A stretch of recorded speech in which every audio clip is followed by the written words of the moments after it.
안녕하세요. 오늘도 사연 살롱을 찾아주셔서 감사합니다. 얼마 전 진흙탕 속에서 힘겹게 발을 뺀 30대 여성이에요. 한 번의 선택이 평생을 좌우한다고 저는 잘못된 선택으로 한 결혼 때문에 2년이나 똥밭에서 굴렀어요. 막장 시월드에서 더러운 꼴도 보고 자존심도 수없이 짓밟히며 살았거든요. 그래도 이혼을 할 수 없었던 건 제 아들만큼은 저와 같은 아픔을 겪게 하고 싶지 않았기 때문이에요. 저는 이혼 가정에서 자랐거든요. 저희 부모님은 제가 10살이 되던 해 이혼을 하셨어요. 남들이 보기에 흠잡을 데 없이 행복해 보였던 우리 집은 아빠의 사업 실패로 한순간에 무너져 버렸죠. 그날 저는 점심때 먹은 급식이 잘못됐는지 몸 상태가 좋지 않아서 학원 수업도 빼먹고 집으로 향했어요. 그 바람에 엄마랑 아빠가 싸우는 모습을 목격하게 된 거예요. 온 집안엔 빨간 차압딱지가 붙어 있었고 아빠는 울면서 무슨 수를 써서라도 내 가족은 지켜내겠다며 엄마한테 매달리고 있더라고요. 엄마는 그런 아빠를 매몰차게 떠밀며 짐가방을 싸고 있었죠. 막 짐가방을 들고 안방에서 나오던 엄마는 저를 보자 놀란기색이었어요. 잠시 어쩌지도 못하고 제 눈치를 살피다 제 손을 잡으며 그러더군요. 아연아, 비록 엄마가 아빠랑 이혼은 하지만 그렇다고 달라지는 건 없어. 엄마는 여전히 아연이 엄마니까. 엄마가 자리 잡으면 꼭 데리러 올 테니까 그동안 아빠 말 잘 듣고 있어. 엄마가 아연이 사랑하는 거 알지? 사랑한다고? 나를 사랑한다는 사람이 어떻게 날 버리고 가? 거짓말쟁이. 차라리 제가 귀찮아서 못 데려간다고 했다면 믿었을 거예요. 돈 때문에 자식까지 버리고 가는 사람이 가증스럽게 되도 않는 사랑 타령은 하지 말았어야죠. 적어도 엄마라면 그러면 안 되죠. 그래서 저를 끌어안으려는 엄마를 뿌리치고 방으로 들어갔어요. 애초에 기대조차 하지 말자 생각했지만 그래도 어쩌면 엄마가 오지 않을까 하는 기대를 했던 것도 사실이에요. 하지만 헛된 희망은 결국 엄마에 대한 증오만 더욱 증폭시키고 말았죠. 엄마는 저를 데리러 오지 않았거든요. 엄마한테 버림받은 저는 아빠와 단 둘이 살게 되었어요. 하루아침에 전 재산을 다 잃고 엄청난 빚까지 떠안게 된 아빠는 저를 데리고 야반도주를 했어요. 하지만 아무리 먼 곳으로 도망을 쳐도 빚쟁이들은 귀신같이 알고 찾아오더군요. 심지어 제가 다니던 학교까지 찾아와 저를 뒤쫓아 저희 집까지 오기도 했죠. 그제야 아빠는 도망치는 것만이 능사가 아니란 걸 깨달았어요. 그래서 얼마나 걸릴지 모르지만 조금씩이라도 돈을 갚겠다고 약속을 했고 약속을 지키려 밤낮 없이 일을 했어요. 어린 눈에도 아빠가 가엾고 불쌍해 보일 정도였죠. 그래서 전 어리광을 부릴 수 없었어요. 아빠한테는 제 걱정 말고도 처리할 문제가 잔뜩 쌓여 있었으니까요. 부모의 보살핌 속에 자라야 할 나이에 집안 걱정을 해야 했던 저는 덕분에 일찍 철이 들어버렸죠. 굳이 몰라도 되는 것들을 너무도 일찍 알아버렸으니까요. 일용직을 전전하던 아빠는 얼마 뒤 예전에 아빠 회사에서 일하다 독립한 직원의 도움으로 만리동 옷공장에 취직을 하게 되었어요. 젊은 시절 재단사로 시작해 의류 수출회사까지 했던 아빠는 새로 취직한 옷공장에서 재단 일을 맡게 되었죠. 소규모 공장이라 월급은 그리 많지 않았지만 적어도 매달 꼬박꼬박 들어오는 월급 덕분에 살림은 전보다 많이 안정이 되었어요. 하지만 월급 중 대부분은 빚을 갚는 데 나가야 해서 아빠는 퇴근 후에도 일을 해야 했어요. 대리운전에 야식집 배달 아르바이트까지 하며 생활비를 벌어야 했죠. 하루를 시간 단위가 아닌 분 단위로 쪼개 써야 할 정도로 아빠는 바쁘게 움직이셨어요. 언젠가 아빠가 그러시더라고요. 아빠만 힘들게 산 거 아니야. 다른 집 부모들도 자식 위해서라면 더 힘든 일도 하고 살아. 그러니 아빠한테 미안해할 필요 없다. 아빤 우리 딸 덕분에 살았으니까. 되려 너한테 많이 못해줘서 미안하지. 몸이 부서져라 일하며 모진 세월을 살아내시고도 아빠는 오히려 제게 미안해 하시더라고요. 제가 그런 아빠를 도울 수 있는 방법은 저라도 걱정을 끼치지 않는 거였어요. 그래서 누가 하라고 한 것도 아닌데 집안일을 도맡아 하게 되었죠. 제 또래 친구들이 밖에서 뛰어놀 때 저는 전기밥통과 세탁기 사용법을 익혔고 라면을 끓이고 김치볶음밥을 만들기까지 몇 달이 걸렸지만 그래도 결국 해낼 수 있었죠. 아빠는 이 맛도 저 맛도 아닌 어린 딸내미 음식을 언제나 엄지손가락을 치켜 세워주며 맛있게 드셨어요. 비록 엄마는 저와 아빠를 버리고 도망쳤지만 우리 부녀는 서로에게 의지하며 힘든 나날을 버텨냈어요. 어지간한 음식은 척척 해낼 수 있는 나이가 됐을 때 제 꿈은 하루빨리 직장에 취직해서 제 손으로 돈을 버는 거였어요. 그래서 실업계 고등학교에 들어가 또래들보다 일찍 사회생활을 하기로 마음먹었죠. 고3 실습생 신분일 땐 말도 안 되는 월급을 받고 일을 시작했지만 졸업 후 정직원으로 취직을 하고부터는 온전한 월급을 받을 수 있었어요. 제 월급으로 우리 집 생활비를 충당할 수 있을 정도였죠. 그렇게 들어간 회사에서 저는 난생 처음 남자를 사귀게 되었어요. 사내 비밀 연애를 5년이나 했지만 제가 결혼 얘기를 꺼내니 부담스럽다며 이별 통보를 하더라고요. 그것도 문자로 말이죠. 알고 보니 그동안 집안 좋은 여자랑 1년 넘게 양다리를 걸쳐왔더라고요. 글쎄, 그 인간이 저랑 헤어진 지 일주일도 안 돼서 회사에 청첩장을 돌리고 있지 뭐예요. 너무 화가 나서 탕비실로 끌고 가 따졌더니 당당하게 그러더군요. 결혼은 둘만 좋다고 되는 게 아니야. 솔직히 홀아버지 모시고 사는 네 형편 결혼 상대로 완전 NG잖아. 우리 부모님이 허락하시겠니? 게다가 나도 사람인데 처가 덕 안 보고 싶겠냐고. 너랑 결혼하면 1+1은 2가 아니라 1+1은 1밖에 안 되는데 내가 미쳤다고 그런 결혼을 하겠니? 그러니까 너도 주제를 알고 덤비라고. 우리 연애하면서 좋았잖아. 그냥 좋은 추억 만들었다 생각해. 처음 마음을 준 남자한테 그런 비참한 꼴까지 당하고 헤어지자 몸과 정신이 한순간에 무너졌어요. 그래서 며칠 병가를 내고 집에서 쉬다 출근을 했는데 회사 사람들이 저한테 땡땡식품 윤 실장이랑 무슨 사이냐고 묻더라고요. 자기 병가 중에 사무실이 발칵 뒤집어졌었잖아. 자기네 부서 김 과장이 윤 실장한테 청첩장을 줬나 봐. 그걸 본 윤 실장이 완전 미친놈처럼 광분하더니 앞으로 자기네 회사 일은 김 과장한테 못 맡기겠다고 길길이 뛰고 난리를 친 거 있지. 그러게 거래처에 뭐하러 청첩장을 줘? 축의금 욕심부리다가 완전 개쪽당한 거지 뭐. 근데 자기야, 윤 실장이랑 무슨 사이야? 윤 실장이 꼭 집어서 앞으로 자기랑 일하겠다고 그랬대. 혹시 둘이 썸이라도 타는 거야? 이건 또 무슨 소린가 싶었어요. 네? 썸은 무슨 썸이에요. 일 외에는 만난 적도 없는데.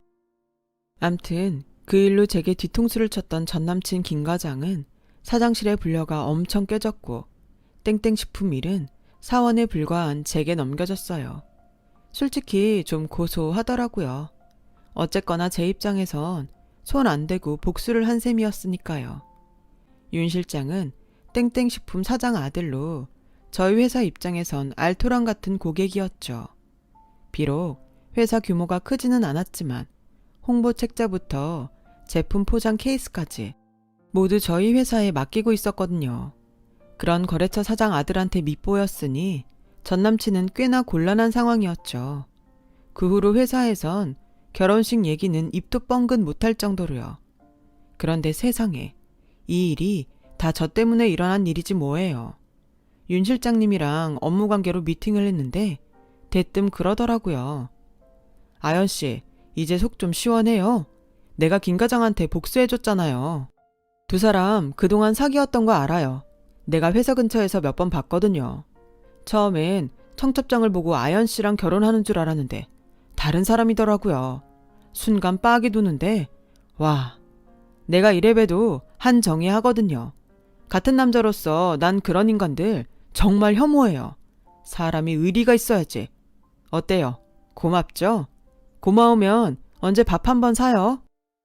그날 이후 윤 실장님과 저는 업무 외에 따로 만나 종종 밥도 먹고 술자리도 가지면서 이런저런 얘기를 했어요. 대개는 저의 실현 상담이었죠. 윤 실장님은 식품회사 오너 아들이라 그런지 맛집을 꽤 많이 알고 있었어요. 그래서 덕분에 종종 휴일에 만나 전국 맛집 투어를 하곤 했어요. 그렇게 친해진 우리는 반년쯤 지나자 하루라도 연락을 안 하면 허전할 만큼 절친이 되었고, 그러다 자연스레 연인관계로 발전하게 되었어요. 저는 회사에 비밀로 하려고 했는데 윤 실장님은 드러내고 사귀어야 서로의 관계에 책임감도 생긴다며 공개 연애를 하자고 하더군요. 그 말에 왠지 믿음이 가서 그러자고 했죠. 물론 회사에서는 난리가 났죠. 특히 전 남친은 더더욱 놀랬고요. 2년 정도 연애를 한 우리는 결혼을 하게 되었어요. 처음 실현 상담을 할 때부터 저희 집 사정은 말해왔던 터라 오히려 부담은 덜 되더라고요. 시댁에서도 그런 걸로는 문제 삼지 않는 분위기라서 결혼 준비는 순조롭게 진행할 수 있었죠. 문제는 저희 아빠였어요. 20년 가까이 서로 의지하고 살다가 아빠 혼자 두고 집을 나오려니 걱정이 되더라고요. 왠지 아빠한테 죄 짓는 것 같기도 했고요. 그래서 같이 살지는 못해도 친정 근처에 신혼집을 잡으려 했는데 아빠가 반대를 하시더라고요. 혼수랑 예단도 변변히 못 해주는데 딸내미까지 옆에 끼고 살겠다고 하면 너희 시부모님께서 얼마나 괘씸해 하시겠니? 그건 도리가 아니다. 그러니 아빠 걱정 말고 시댁 근처로 집 구해라. 부모 사랑도 온전히 못 받았는데 시부모님 사랑이라도 듬뿍 받고 살아야지. 아빠가 우리 아연이한텐 빚이 참 많다. 부모로서 해준 것도 없는데 이렇게 잘 자라줘서 고마워. 10수년을 빚 갚느라 변변히 돈도 모으지 못했던 아빠는 부모로서 딸 결혼에 혼수며 예단을 제대로 해주지 못해 미안해 하셨어요. 전혀 그럴 일이 아닌데 말이에요. 엄마 대신 2배로 저를 아끼고 사랑해 주셨으면서 못해 주신 것만 생각나는지 자꾸 미안하다는 말씀을 하셨죠. 미안한 건 오히려 전대 말이에요. 할 수 없이 아빠 뜻에 따라 신혼집은 시댁 근처에 마련하기로 했어요. 그래서 시어머님께 친정아빠가 시댁 근처에 집을 구하라고 하셨다고 하자 콧방귀를 끼며 그러시는 거예요. 당연한 일 가지고 뭘 그렇게 생색을 내고 그러니? 그럼 우리 집에서 해주는 집인데 네 친정 근처에 해야겠니? 혼수라고는 어디 내놓기도 부끄러운 수준으로 해오면서 미안한 줄도 모르고 네 아빠도 그렇다. 그 나이 먹도록 모아둔 돈도 없다니? 내가 말 않고 가만히 있으려고 했는데 주변의 며느리들인 친구들 보니 혈압이 올라서 잠이 다 안 오더라. 남들은 시어머니 쓰라고 밍크며 명품백에 심지어 다이아 반지까지 해온다는데 이건 뭐. 말을 말자. 말해봐야 내 입만 아프지. 암튼 내가 많이 참고 있다는 것만 알아둬. 괜히 신경 건드리지 말고. 막상 결혼 날짜가 다가오니 그동안 몰랐던 시어머니 모습이 점점 나오기 시작했어요. 그동안 저희 집 사정을 이해해 주신 게 아니라 벼르고 있었던 거예요. 그것도 모르고 고마워했네요. 그런데 그게 끝이 아니에요. 한술 더 뜨는 시누이가 있었거든요. 언니, 내 거는 뭐 해줄 거예요? 친구들 보니까 새언니한테 다들 샤넬백 정도는 받는다던데 언니는 뭐로 준비했어요? 아직 준비 안 했으면 샤넬 말고 에르메스로 해주면 안 돼요? 기왕 해주는 거 폼 좀 나게 해줘요. 네? 새언니. 정신 빠진 시누이 말에 숨이 턱 막히더라고요. 그러자 그런 제 모습을 본 남편이 대신 나서주었어요. 이기집 애가 미쳤나? 야, 네 백을 누구 보고 사달래? 갖고 싶으면 네가 용돈 모아서 사. 한 번만 더 그딴 소리 해봐. 가만 안 둘 줄 알아? 그러자 시누이는 입을 삐죽거리며 자리를 박차고 자기 방으로 들어갔어요. 남편은 신경 쓰지 말라면서 저를 다독여 주었지만 그런다고 신경을 안 쓸 순 없었어요. 자꾸 이 결혼을 해야 하나 말아야 하나 고민이 되더라고요. 그 고민은 식장에 들어갈 때까지도 멈추지 않았어요. 할까 말까 고민이 될 때는 하지 말아야 하는 건데 저는 그때 왜 그걸 몰랐을까요? 신혼여행에서 돌아온 첫날부터 저는 이 결혼을 깨지 못한 걸 후회했어요. 공항에서 바로 시댁으로 갔는데 가보니 20년 넘게 시댁에서 일하신 도우미 아주머니가 안 보이더라고요. 그래서 잠깐 마트에 가셨나 했더니 비행기 타고 오느라 힘들었을 테니까 오늘은 간단하게 외식으로 하자. 신혼여행 갔다 온 날부터 집안일 시켰다간 못된 시어머니 소리 들을 거 아니니? 나도 그 정도 센스 있는 사람이다. 나 같은 사람 시어머니로 모시게 된 거 고마운 줄이나 알아. 앞으론 네가 이 집 살림을 해야 하니까 집에 가기 전에 살림살이 확인하는 거 잊지 말고. 알았지? 네?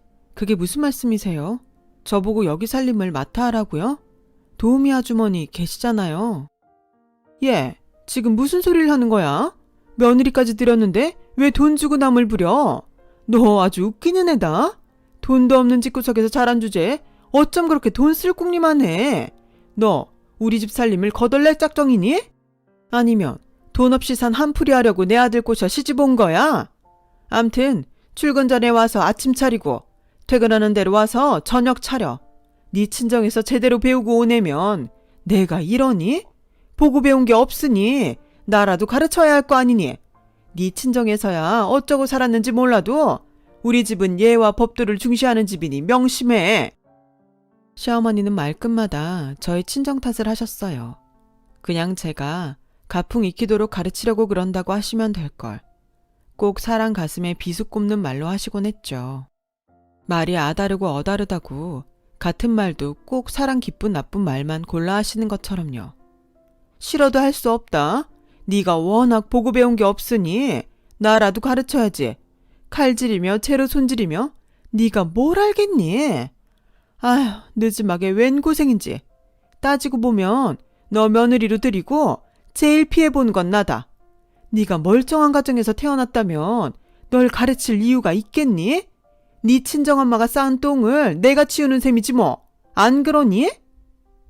누가 보면 대장금 시어머니 모시고 사는 줄 알겠지만 솔직히 저희 시어머니 음식 못하세요. 시집와서 지금까지 주방일은 도우미 아주머니가 다 해오셨거든요. 칼질도 그렇고 파다듬는 것조차도 제대로 못하시는 분이 저희 친정까지 들먹이며 한 소리 하시는데 때때로 참기 힘들 정도였어요. 저한테는 집안 살림은 친정 엄마한테 배워왔어야 하는 거라고 훈계를 하시면서 정작 당신 딸은 손에 물 한 방울 못 묻히게 하셨어요. 언젠가 대학원에 다니는 시누이가 출출하다며 주방에서 라면을 끓였는데 그걸 본 시어머니가 그렇게 화를 내시더라고요. 네가 그런 걸 왜 해? 네 올케한테 끓여달라 그럴 일이지. 주방일 해버릇하면 결혼해서도 평생 손에서 물 마를 날이 없는 거야. 애초에 손을 대지 말아야지. 넌 사람 부리고 살면 되니까. 주방엔 얼씬도 하지 마. 필요한 거 있으면 네 올케 시키고. 알았어? 내 새끼 귀하면 남의 새끼도 귀한 법인데 시어머니는 전혀 그렇게 생각 안 는다는 게 문제였죠. 회사 일에 저희 집 살림, 거기다 시댁 살림살이까지 도맡아 하려니까 몸이 열이라도 모자랄 판이었어요. 남편이라도 좀 도와주면 좋으련만 결혼 전엔 그렇게 다정하던 남편이 결혼을 하고 나니 완전 딴 사람이 돼버렸지 뭐예요. 집안일에는 손도 안 대요. 집에 오면 그놈의 쇼파랑 합의일체가 되어선 떨어질 줄을 모른다니까요. 쓰레기 봉투 하나 버리고 오라고 하면 말로만 알았어. 그러지 한 번도 직접 들고 나가는 일이 없어요. 맨날 들어누워서 저한테 이거 가져와, 저거 갖다 줘 하는 소리나 하고 마치 저를 리모컨으로 조종하듯 했죠. 거기다 입맛은 또 얼마나 까다로운지 초등학생들도 안 하는 반찬 투정까지 해대는데 정말 미치겠더라고요. 그래서 더는 이렇게 못 살겠다 싶어 하루는 날 잡아서 남편한테 말했어요. 자긴 왜 나랑 결혼했어? 시댁에서 쓸 공짜 가사 도우미 필요해서? 아니면 자기 키워줄 공짜 보모 필요해서? 말해봐. 나 결혼하고 지금까지 하루도 못 쉬고 일한 거 알아 몰라. 어제는 어머님이 큰일 났다고 빨리 오라고 하셔서 회사에 반차 내고 달려갔더니 글쎄 뭐라고 하시는 줄 알아? 어머님 친구분들 오라고 한 걸 깜빡하셨다고 빨리 장받아 음식하라시는 거야. 그뿐인 줄 알아? 친구들 앞에서 대놓고 우리 친정 욕까지 하시더라. 아주 툭하면 보고 배운 거 없다느니 지 엄마한테도 버림받은 거 불쌍해서 받아줬다느니 모진말로 매 순간 날 죽이신다고. 내가 왜 이렇게 살아야 돼? 당신 내 남편이잖아. 그럼 이럴 때 내 편이 돼줘야 하는 거잖아. 그런데 어떻게 당신까지 날 부리는 식모처럼 취급을 하냐고. 이러려고 나랑 결혼한 거야? 말해봐. 그동안 참아왔던 울분이 터지자 주체가 안 되더라고요. 그래서 미친 여자처럼 주저앉아 가슴을 치며 한참을 울었어요. 그런 제 모습을 본 남편은 어쩔 줄 몰라 하더군요. 그리고는 조용히 집을 나가더니 밤늦게 돌아왔어요. 침대에 누워있는 제게 그러더군요. 자기야, 내일부터는 우리 집에 안 가도 돼. 엄마도 그렇게 하래. 앞으로는 내가 집안일 많이 도울게. 난 당신이 그렇게 힘든 줄 정말 몰랐어. 내가 정말 미안해. 몰랐대요. 어떻게 모를 수가 있죠? 직장일 하며 두 집 살림을 도맡아 하는데 어떻게 힘들 거란 생각을 못할 수가 있냐고요. 매 끼니마다 저는 시간에 쫓겨 밥도 못 먹고 혼자 주방에서 아등바등 하는데 그걸 몰랐다니 어이없었죠.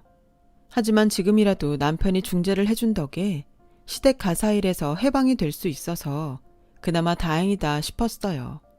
게다가 남편과도 사이가 좋아져서 매일 밤 불타는 신혼을 보내게 되었죠. 그렇게 조금씩 온전한 일상을 찾아가던 어느 날이었어요. 하루는 직장 동료들이랑 점심을 먹으러 회사 근처 생선구이 식당에 들어섰는데 확 풍겨오는 고등어구이 냄새에 순간 구역질이 나더라고요. 거기다 밥 냄새는 또 왜 그리 역하던지 결국 숟가락도 못 든 채 나와버렸어요. 그런 제 모습에 선배 언니가 혹시 임신한 거 아니냐고 그러더라고요.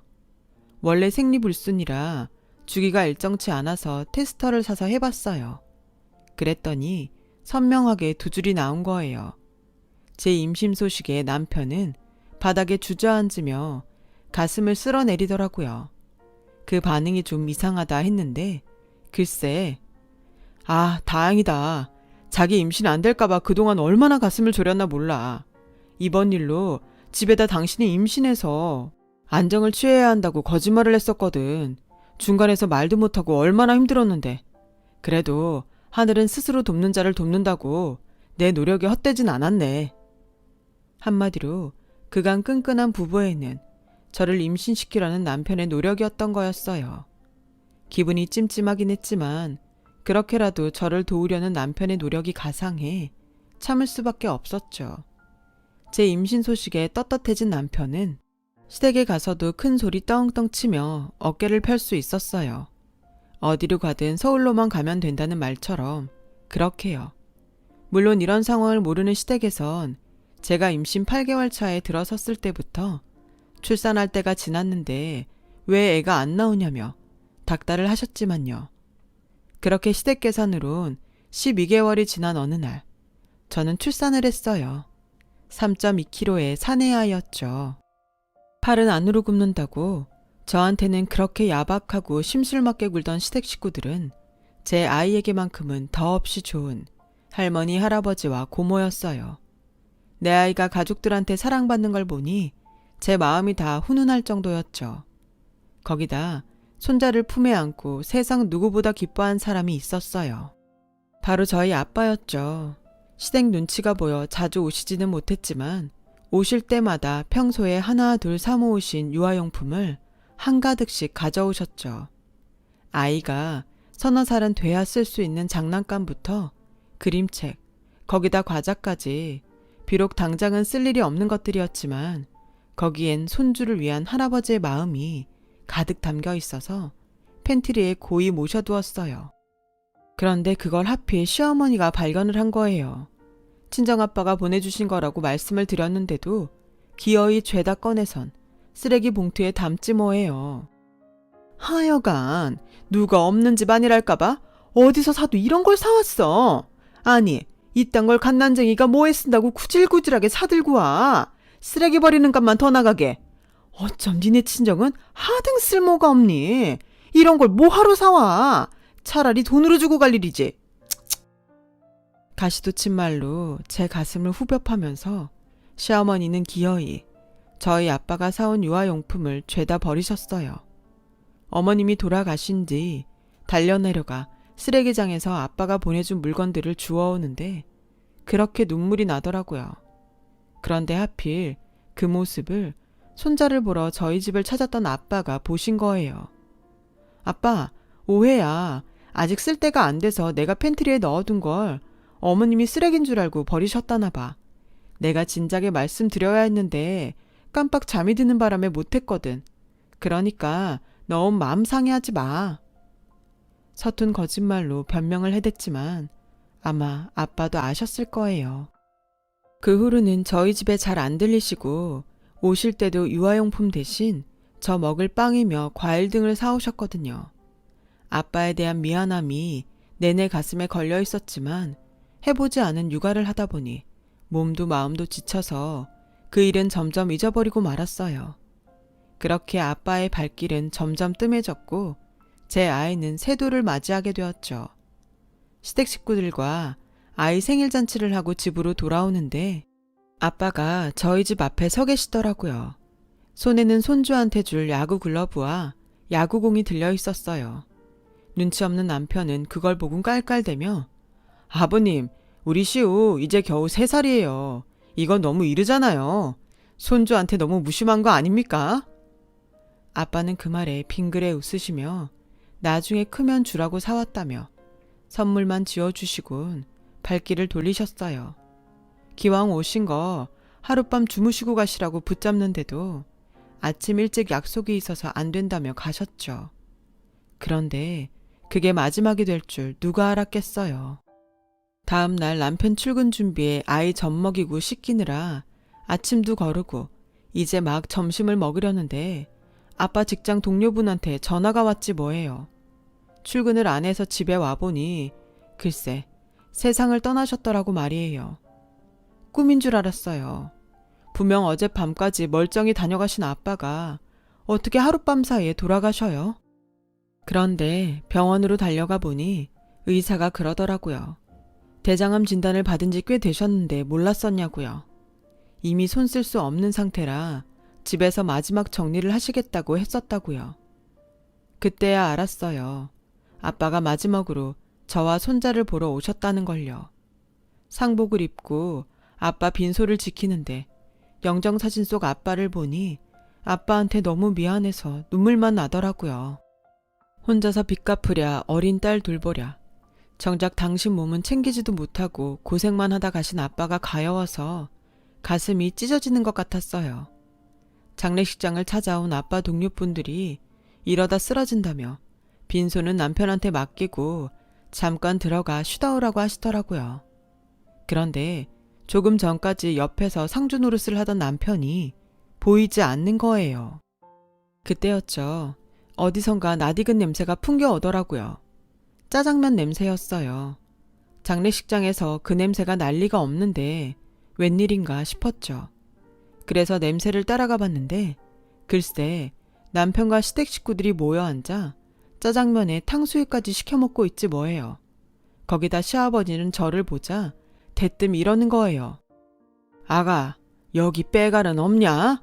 중국 음식엔 빼갈을 먹어야 하는데 주문하는 걸 깜빡했다. 뭐요? 빼갈이요? 아버님, 지금 중국집에 식사하러 오셨어요? 어떻게 사돈 장례식장에 와서 빼갈을 찾아요? 게다가 짜장면에 탕수육까지 시켜 드시고 어쩜 이럴 수가 있어요? 그러자 남편이 정색하며 그러더군요. 자기야, 왜 그렇게 화를 내? 죽은 사람은 죽은 사람이고 산 사람은 살아야 할 거 아냐. 자기도 알잖아. 나 입맛 까다로운 거. 여기 음식은 도저히 젓가락을 댈 수가 없을 정도라고. 그래서 엄마가 나 생각해서 시켜준 건데 이게 그렇게 화낼 일이야? 진작부터 느끼고 있었는데 당신은 분노 조절이 잘 안 되는 것 같아. 자기 혹시 분노 조절 장애 아니야? 그래, 애비가 말 잘했다. 너 시부모 앞에서 지금 그게 뭐 하는 말본세냐? 네 눈엔 우리가 이깟 짜장면 못 먹어 안달난 사람들로 보이냐? 따지고 보면 이게 다 가난한 네 친정 탓 아니겠니? 장례식장을 고르려면 좀 제대로 골랐어야지. 어디서 이런 싸구려로 골라선 내 아들 배를 골려. 그러고도 네가 할 말이 있니? 사돈 장례식이라고 기껏 시간 내서 찾아와 줬더니 어떻게 젓가락갈 음식이 하나도 없어. 아무리 사는 게 궁색하다지만 이렇게 손님 대접하는 거 아니다. 니네 친정에선 그렇게 가르쳤는지 몰라도 이건 엄연히 경우 없는 짓이야. 그래놓고 네가 뭘 잘했다고 대들어? 아, 그러세요. 어머님네는 그렇게 경우가 있어서 상갓집에 짜장면 냄새 풍기시나 보네요. 네, 알겠습니다. 어머님 말씀 들어보니 앞으로 있을 어머님 아버님 장례식이 기대되네요. 차라리 장례식장에서 하시지 마시고 중국집에서 하시는 건 어때요? 탕수육에 팔보채 동파육까지 쫙 깔아놓고 빼갈로 음복하면 되겠네요. 아, 술이 있는데 가무가 빠져서야 되겠어요? 밴드 불러서 반주도 맞추고 비보이 불러서 춤도 좀 추게 하고 의상은 어머님 취향대로 반짝이 잔뜩 달아서 유치 찬란하게 하면 되겠네요. 참, 어머님 장례식에 하나뿐인 딸도 그냥 넘어갈 수는 없겠죠? 대학원 다닌다고 유세 부리면서 학점 빵꾸 내고 나이트 죽순이를 사는 딸이 봉잡고 봉춤 쳐드리면 아주 금상첨화겠네요. 평소 하던 대로 엉덩이 다 드러나는 똥꼬치마 입고 어머니 영정 앞에서 한번 흔들어요. 아가씨 그거 잘하잖아요. 아, 어머님만 챙겨드리면 아버님이 섭섭하시겠죠. 걱정 마세요, 아버님. 아버님 장례식엔 세컨드인 과부촌 마담 불러드릴게요. 쭈그렁방탱이 마누라보단 탱탱한 과부 마담 품에서 죽고 싶다고 전에 술주정 하셨잖아요. 기억 안 나세요? 이 정도로 장례식 치러드리면 딱 그쪽 집구석 스타일 되겠죠? 뭐? 너 지금 말 다 했어? 이게 뚫린 입이라고 함부로 짓거려? 아니요, 반도 못했어요. 저요, 지금까지 그 집구석에서 살면서 하고 싶은 말이 발끝부터 머리 끝까지 쌓여 있거든요. 사람들 틈에 섞여 산다고 당신들이 사람이라고 착각하지 마세요. 그 집 식구들처럼 인간 같지 않은 것들이 인간인 척 구는 거 정말 역겹거든요. 당신, 너도 마찬가지야. 애 기저귀 한번 안 갈아주면서 밤에 운다고 애 데리고 베란다로 나가라고 하는 게 아빠니? 네 기분 좋을 때만 아들 찾으면 안아주는 게 아빠냐고. 자식을 지 좋을 때 보고 내팽개치는 게 어떻게 부모야. 그러니까 이제부턴 아빠 코스프레 그만두고 네 편한 대로 살아. 너 같은 건 아이 아빠 노릇할 자격도 없으니까. 그럼 넌 엄마 노릇할 자격 있냐? 애 키운다고 직장도 때려치 마당에 수중에 돈도 한 푼 없잖아. 재력도 없는 부모가 부모냐? 애는 땅 파서 키워. 막말로 네 아빠가 남겨준 유산이 있기라냐 숨겨둔 돈이 있기라냐. 쥐뿔도 없는 게 자존심만 세선 어디서 자격으로 누네. 그래, 이렇게 된 마당에 별 수 없네. 우리 이혼하자. 대신 내 아들은 내가 키워. 돈 한 푼 없는 네가 애 키울 능력도 안 될 테니까. 결국 너도 별 수 없네. 돈 때문에 자식 버리고 간 네 엄마 팔자 그대로 따르는 거지 뭐. 그때였어요. 중년 여성 한 분이 다가와 끼어들더라고요. 능력은 충분히 있을 것 같은데요. 못해도 15억 넘게 조아연 씨 통장으로 입금될 것 같으니까요. 조아연 씨 아버님 앞으로 된 암보험에 종신보험까지 합하면 그 정도는 되거든요. 아빠가 든 보험의 담당 설계사라는 분의 말에 남편과 시댁 식구들은 얼굴이 하얗게 질려버렸어요. 그동안 없는 집 출신이라고 그렇게 무시해왔는데 15억 유산이라니 놀라 자빠질 일이었겠죠. 이혼하고 애들을 키워야 해서 뛰어든 보험일인데 아연 씨 아버님이 제 사정을 들으시곤 보험을 꽤 들어주셨어요. 빚도 다 갚았고 딸도 시집갔으니 이제 돈 쓸 일도 없다시며 저를 도와주셨는데 이제야 저도 빚을 갚을 수 있게 됐네요. 돈 때문에 이혼을 망설이신다면 그건 걱정 마세요. 아버님 유산만으로도 충분히 자식 키우며 살 수 있을 테니까요. 유능한 이혼 전문 변호사 필요하시면 얘기해요. 저 이혼할 때 도움받은 유능한 변호사가 있거든요. 보험 설계사의 말에 지금까지 돈으로 저를 무시하던 인간들은 결국 꼬리를 내리고 도망치듯 장례식장을 빠져나갔어요. 그리고 장례식이 끝난 뒤 저는 남편과 이혼을 했어요. 소개받은 변호사의 도움으로요. 그동안 제가 시댁에서 당한 일들과 육아에 전혀 신경을 쓰지 않는 남편의 행동들을 고스란히 담아두었던 제 일기장을 증거 삼아 친권과 양육권도 뺏을 수 있었죠.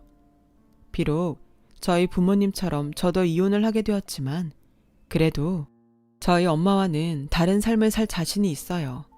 저는 엄마 딸이기도 하지만 우리 아빠 딸이기도 하잖아요. 저희 아빠가 그랬던 것처럼 저도 제 아이를 위해 최선을 다해 살 테니까요. 저 위해서 아빠를 만나도 부끄럽지 않은 딸로 살아보려고 합니다. 다시 출발하는 저를 응원해 주셨으면 좋겠습니다. 지금까지 제 사연을 들어주셔서 감사드립니다. 항상 건강 조심하시고 하시는 일 다 잘 되시길 진심으로 바랍니다. 여러분, 사연 댓글에 응원과 현명한 조언 부탁드려요. 좋아요와 구독은 저에게 큰 힘이 됩니다. 오늘도 좋은 일 가득하세요.